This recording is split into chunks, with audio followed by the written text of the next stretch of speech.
ಶಾಸಕ ಜಿಟಿ ದೇವೇಗೌಡ ಪುತ್ರ ಹರೀಶ್ ಗೌಡ ವಿರುದ್ಧವಾಗಿ ಸ್ನೇಹಮಯಿ ಕೃಷ್ಣ ಅವರು ಮೂಡಾ ಪ್ರಕರಣಕ್ಕೆ ಸಂಬಂಧಪಟ್ಟ ಹಾಗೆ ಲೋಕಾಯುಕ್ತಕ್ಕೆ ದೂರನ್ನ ಕೊಟ್ಟಿದ್ದಾರೆ. ಜಿಟಿ ದೇವೇಗೌಡರ ವಿರುದ್ಧ ಅಧಿಕಾರ ದುರುಪಯೋಗದ ಆರೋಪವನ್ನು ಹೊರಿಸಲಾಗಿದ್ದು, ಸಹೋದರಿ ಮಗ ಮಹೇಂದ್ರ ಹೆಸರಲ್ಲಿ 50-50 ಸೈಟ್ನಲ್ಲೇ ಜಿಟಿಡಿ ಸೈಟ್ ಅನ್ನ ಪಡ್ಕೊಂಡಿದ್ದಾರೆ ಅಂತ ಆರೋಪಿಸಿ ದೂರನ್ನ ಕೊಟ್ಟಿದ್ದಾರೆ ಸ್ನೇಹಮಯಿ ಕೃಷ್ಣ. ಶಾಸಕ ಜಿಟಿ ದೇವೇಗೌಡ ಪುತ್ರ ಹರೀಶ್ ಗೌಡ ವಿರುದ್ಧ ಈಗ ದೂರು ದಾಖಲಾಗಿದೆ. ಪಡೆದಿರೋದು ಅಷ್ಟೇ ಅಲ್ಲ, ಬೇನಾಮಿ ಹೆಸರಲ್ಲೂ ಕೂಡ ಕೆಲವು ರಾಜಕಾರಣಿಗಳು, ಪ್ರಭಾವ ವ್ಯಕ್ತಿಗಳು ಅಕ್ರಮವಾಗಿ ನಿವೇಶನ ಪಡೆದಿದ್ದಾರೆ ಅಂತೇಳಿ ನಾನು ಆರೋಪ ಮಾಡಿದೆ. ಅದಕ್ಕೆ ಪೂರಕವಾದ ಕೆಲವು ಸಾಕ್ಷ್ಯಗಳನ್ನು ಈಗಾಗಲೇ ಮೊನ್ನೆ ಲೋಕಾಯುಕ್ತರಿಗೆ ಮತ್ತು ಜಾರಿ ನಿರ್ದೇಶನ ಕೊಟ್ಟಿದೆ. ಸೊ ನನಗೆ ಇದೀಗ ದೊರೆತ ಕೆಲವು ಫೋಟೋಗಳನ್ನು ಗಮನಿಸಿದಾಗ ಚಾಮುಂಡೇಶ್ವರಿ ಕ್ಷೇತ್ರದ ಶಾಸಕರಾದ ಶ್ರೀ ಜಿಟಿ ದೇವೇಗೌಡ ಮತ್ತು ಅವ್ರ ಮಗ ಜಿಡಿ ಹರೀಶ್ ಅವರು ದೇವನೂರು ಗ್ರಾಮದ ಸರ್ವೆ ನಂಬರ್ 81/2ರ ಮಾಲೀಕರ ಮನೆಗೆ ಹೋಗಿ ಅವ್ರ ಜೊತೆ ವ್ಯವಹಾರ ನಡೆಸಿ ಖುದ್ದಾಗಿ ಅವರು ಚೆಕ್ಗಳನ್ನು ನೀಡ್ತಾ ಇರೋದು ಸ್ಪಷ್ಟವಾಗಿ ಕಂಡು ಬಂದಿದೆ. ಅಂದರೆ ಜಿಟಿ ದೇವೇಗೌಡರವರು ಮತ್ತು ಅವ್ರ ಮಗ ತಮ್ಮ ಒಂದು ಹಣವನ್ನು ಮತ್ತು ವ್ಯವಹಾರ ಕೊಟ್ಟು ಜಿಟಿ ದೇವೇಗೌಡರ ಸಹೋದರಿ ಮಗ ಮಹೇಂದ್ರ ಅವರ ಹೆಸರಲ್ಲಿ ಜಮೀನನ್ನು ಖರೀದಿ ಮಾಡಿ ಅವರ ಹೆಸರಲ್ಲಿ 19 ನಿವೇಶನ ಪಡೆದಿರೋದು ಸ್ಪಷ್ಟವಾಗಿ ತಿಳಿದು ಬಂದಿರುತ್ತೆ. ಇಲ್ಲಿ ಎಲ್ಲದಕ್ಕಿಂತ ಮುಖ್ಯವಾಗಿ ಅಂದಿನ ತಹಸೀಲ್ದಾರ್ ರಕ್ಷಿತ್ರವರು ಆ ಜಮೀನು ಈಗಾಗಲೇ ಮೂಡಾಗೆ ವಶದಲ್ಲಿದ್ದು ಅಲ್ಲಿ ಬಡಾವಣೆ ನಿರ್ಮಾಣ ಮಾಡಿದ್ರಂಥ ವಿಷಯ ಗೊತ್ತಿರೋ ಕೂಡ, ಅಂದರೆ ತಮ್ಮ ವ್ಯಾಪ್ತಿಗೆ ಈ ವಿಚಾರ ಬರಲ್ಲ ಅಂತ ಗೊತ್ತಿರೋ ಕೂಡ ಕೃಷಿ ಭೂಮಿ ಅಂತೇಳಿ ಖಾತೆ ಮಾಡೋದಕ್ಕೆ ಒಂದು ಆದೇಶ ಮಾಡಿರೋಂಥದ್ದು.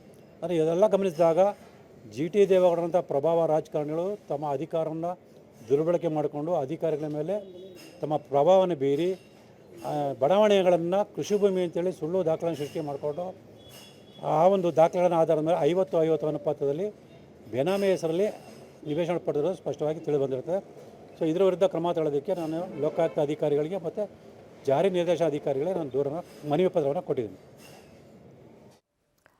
ಮೂಡಾದಲ್ಲಿ 50-50 ಅನುಪಾತದಲ್ಲಿ ಈಗ ಜಿಟಿ ದೇವೇಗೌಡ ಅವರ ಪ್ರಭಾವವನ್ನು ಬಳಸಿಕೊಂಡು ಅವರ ಪುತ್ರ ಸೈಟನ್ನು ಪಡೆದಿದ್ದಾರೆ.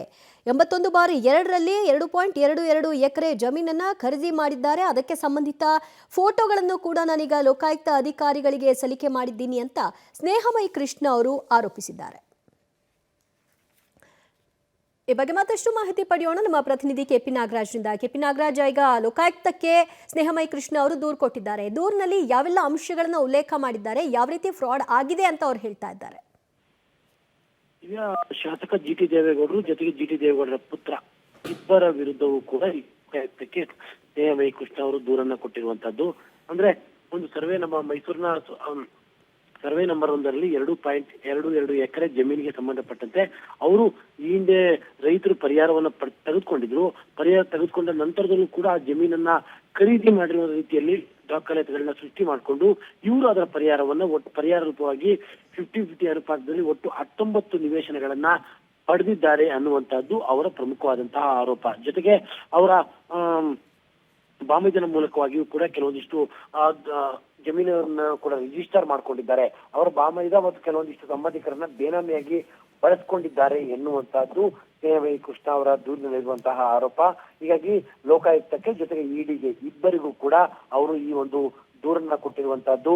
ಬೇನಾಮಿ ಹೆಸರಲ್ಲೂ ಕೂಡ ಆಸ್ತಿಯನ್ನ ಸಂಪಾದನೆ ಮಾಡಿದ್ದಾರೆ. ಜೊತೆಗೆ ಪರಿಹಾರವನ್ನ ಪಡ್ಕೊಂಡಿದ್ದಂತಹ ಜಮೀನನ್ನೇ ಪರ್ಚೇಸ್ ಮಾಡಿ ಮತ್ತೆ ಪರಿಹಾರವನ್ನ ಪಡ್ಕೊಂಡು ಮೋಸ ಮಾಡಿದ್ದಾರೆ ಅನ್ನುವಂತಹದ್ದು ಸ್ನೇಹಮಯಿ ಕೃಷ್ಣ ಅವರ ಆರೋಪ.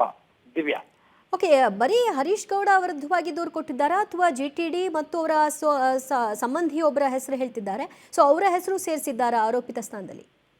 ದಿವ್ಯಾ, ಜಿಟಿ ದೇವೇಗೌಡರು ಮತ್ತು ಜಿಟಿ ದೇವೇಗೌಡರ ಮಗ ಇಬ್ಬರ ಮೇಲೆ ಲೋಕಾಯುಕ್ತಕ್ಕೆ ಕೊಟ್ಟಿರುವಂತಹ ದೂರು, ಅದರ ಜೊತೆಗೆ ಅದಕ್ಕೆ ಶಾಮೀಲಾಗಿರುವಂತಹ ಕೆಲವೊಂದಿಷ್ಟು ಅಧಿಕಾರಿಗಳು ಇದ್ದಾರೆ ಅನ್ನುವಂತಹ ಆರೋಪಗಳನ್ನು ಕೂಡ ಮಾಡಿದ್ದಾರೆ. ಅದರಲ್ಲಿ ದೂರಿನಲ್ಲಿ ಜಿಟಿ ದೇವೇಗೌಡರು ಮತ್ತು ಜಿಟಿ ದೇವೇಗೌಡರ ಮಗ ಇಬ್ಬರ ಹೆಸರು ಕೂಡ ಇದೆ. ದಿವ್ಯಾ, ಸೊ ಇದು ಯಾವ ಇಸ್ವಿಯಲ್ಲಿ ಪಡೆದಿರೋದು ಅನ್ನೋದ್ರ ಬಗ್ಗೆ ಹೇಳ್ತಾ ಇದ್ದಾರೆ ಸ್ನೇಹಮಯಿ ಕೃಷ್ಣ?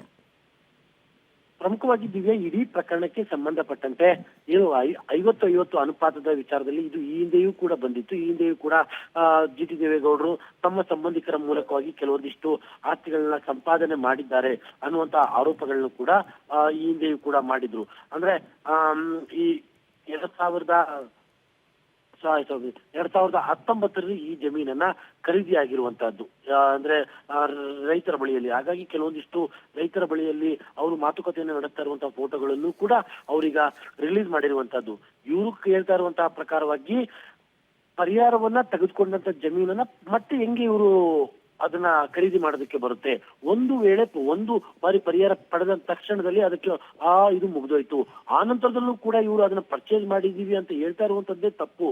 ತದನಂತರದಲ್ಲಿ ಅದನ್ನ ಪರಿಹಾರ ರೂಪವಾಗಿ 19 ಸೈಟ್ಗಳನ್ನ ಪಡೆದುಕೊಂಡಿದ್ದೇವೆ ಅನ್ನುವಂಥದ್ದು ಕೂಡ ಫ್ರಾಡ್ ಅನ್ನುವಂಥದ್ದು ಸ್ನೇಹಮಯಿ ಕೃಷ್ಣ ಅವರ ಆರೋಪ. Divya, thank you KP Nagaraj ನಿಮ್ಮೆಲ್ಲ ಮಾಹಿತಿಗೆ. ಸದ್ಯ 50-50 ಅನುಪಾತದಲ್ಲಿ ಹಗರಣ ನಡೆದಿದೆ ಅನ್ನೋದಕ್ಕೆ ಸಂಬಂಧಪಟ್ಟ ಹಾಗೆ ಹಲವಾರು ಬಾರಿ ಸ್ನೇಹಮಯಿ ಕೃಷ್ಣ ಅವರು ಮಾತನಾಡ್ತಾ ಇದ್ರು. ಮುಖ್ಯಮಂತ್ರಿಗಳ ಬೆನ್ನಲ್ಲೇ ಈಗ GTD ಕುಟುಂಬಕ್ಕೂ ಕೂಡ ಮೂಡ ಹಗರಣದ ಉರುಳು ಸಿಕ್ಕಾಕೊಳ್ಳೋ ರೀತಿಯ ಕಾಣಿಸ್ತಾ ಇದೆ. ಸದ್ಯ ಈ ಸಂಬಂಧ ಲೋಕಾಯುಕ್ತಕ್ಕೆ ದೂರನ್ನು ಕೂಡ ಕೊಟ್ಟಿದ್ದಾರೆ ಸ್ನೇಹಮಯಿ ಕೃಷ್ಣ. ಮೂಡ ಕೇಸ್ನಲ್ಲಿ ತಂದೆ ಮಗನಿಗೆ ಸಂಕಷ್ಟ ಶುರುವಾಗುತ್ತೆ ಅಂತ ಕಾಣಿಸುತ್ತೆ. ಮೈಸೂರಿನ ಇನ್ನಿಬ್ಬರು ಶಾಸಕರಿಗೆ ಮೂಡ ಸೈಟ್ ಶಾಕ್ ಕಾದಿದೆಯಾ? ಹಾಗಾದ್ರೆ GT ದೇವೇಗೌಡ ಮಗ ಹಾಗೂ ಶಾಸಕ ಹರೀಶ್ ಗೌಡ ವಿರುದ್ಧ ಇಡಿ ಲೋಕಾಯುಕ್ತ ತನಿಖೆಯನ್ನು ಫೇಸ್ ಮಾಡಬೇಕಾಗಿ ಬರುತ್ತಾ? ಮೂಡ ಕೇಸ್ನಲ್ಲಿ ಮಗ ಮತ್ತು ತಂದೆಗೆ ಈಗ ಸಂಕಷ್ಟ. ಮೈಸೂರಿನ ಮತ್ತಿಬ್ಬರು ಶಾಸಕರಿಗೆ ಮೂಡ ಸೈಟ್ ಶಾಕ್. ದೇವನೂರಿನಲ್ಲಿ 2.22 ಎಕರೆಯಷ್ಟು ಜಮೀನನ್ನು ಖರೀದಿ ಮಾಡಿ 19 ಸೈಟ್ಗಳನ್ನು ಇವರ ಹೆಸರಿಗೆ ಮಾಡಿಕೊಂಡಿದ್ದಾರೆ. ಅದಕ್ಕೆ ಪರಿಹಾರ ರೂಪದಲ್ಲಿಯೂ ಕೂಡ ಅವರು ಏನನ್ನು ಕೊಟ್ಟಿಲ್ಲ ಅನ್ನುವಂತಹ ಆರೋಪವನ್ನು ಮಾಡಲಾಗ್ತಾ ಇದೆ. ಇದರ ಜೊತೆಗೆ ಅವರ ಸಂಬಂಧಿ ಒಬ್ಬರು ಕೂಡ ಇದರಲ್ಲಿ ಭಾಗಿಯಾಗಿದ್ದಾರೆ. ಹಲವಾರು ಅಧಿಕಾರಿಗಳು ಕೂಡ ಇದರಲ್ಲಿ ಭಾಗಿಯಾಗಿದ್ದಾರೆ ಅಂತ ಆರೋಪಿಸಿದ್ದಾರೆ ಸ್ನೇಹಮಯಿ ಕೃಷ್ಣ.